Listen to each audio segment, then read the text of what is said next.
বিসমিল্লাহির রহমানির রহিম। মোহাম্মদ হাসান কিচেন থেকে আসসালামু আলাইকুম। সামনে কুরবানি ঈদ, আমি গরু মাংসের একটা আইটেম রেডি করে দেখাচ্ছি। খুবই তাড়াতাড়ি কিভাবে করা যায় আমি একটু দেখিয়ে দিচ্ছি। এখানে টমেটো কেটে নিয়েছি, পেঁয়াজ বাটা, আদা বাটা, রসুন বাটা নিয়েছি, হাফ কিলো মাংস নিয়েছি, গরুর মাংস নিয়েছি, কাঁচামরিচ নিয়েছি, ক্যাপসিকাম নিয়েছি। ডুবো তেলের মধ্যে আমি ভেজে নিচ্ছি মাংসগুলোকে।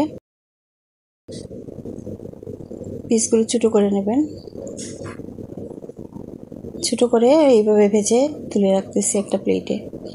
এখন আদা বাটা, রসুন বাটা দিয়ে দিলাম। প্রথমে একটু ভুনে নিচ্ছি।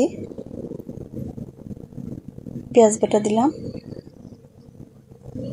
মশলাগুলোকে ভালোভাবে ভুনে নিতে হবে। আমরা যারা রান্না করে ইউটিউবে দিই তারা খুব তাড়াতাড়ি দেখিয়ে দিই, আসলে অনেক সময় লাগে রান্না করতে। একটা রান্না করতে 30-35 মিনিট সময় লাগে। গরু মাংস তো আরও বেশি সময় লাগে, তো আপনারা একটু টাইম নিয়ে করবেন। আর লাল মরিচের পাউডার, হলুদের পাউডার দিয়েছি। এখন টমেটো দিয়ে দিলাম, লবণ দিলাম স্বাদ অনুযায়ী,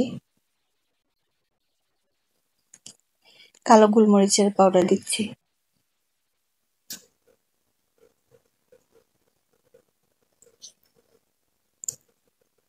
এখানে আমি গরম মশলার পাউডার দিলাম, গরম মশলার পাউডার, দারচিনি, এলাচি, লং,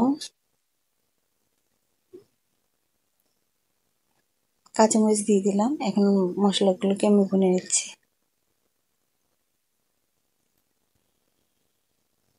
তেল উপরে ওঠা পর্যন্ত আপনারা ভুনে নেবেন। এখন ভাজা মাংসগুলো দিয়ে দিলাম।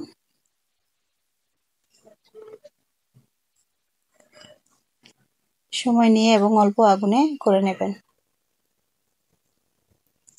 খুবই মজাদার একটা আইটেম আমি দেখাচ্ছি।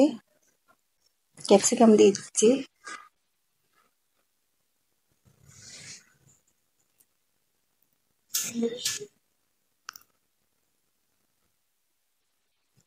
একটু সস দিয়ে দিলাম, টমেটো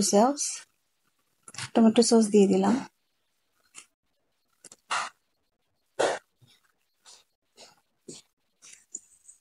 চিনি দিলাম,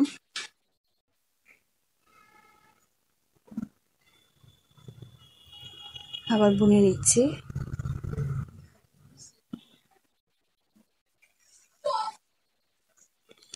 ঢেকে রাখলাম। 15-20 মিনিটের মতো ঢেকে রাখবেন। তেলটা উপরে উঠে এসেছে। এইভাবে রান্না করে আপনারা রুটির সাথে, ভাতের সাথে, পোলাওর সাথে খেতে পারবেন, খুবই ভালো লাগবে। সালাদের সাথে আমি টেবিলটা একটু সাজিয়ে নিয়েছি। অবশ্যই লাইক দেবেন, শেয়ার করবেন। আল্লাহ হাফেজ।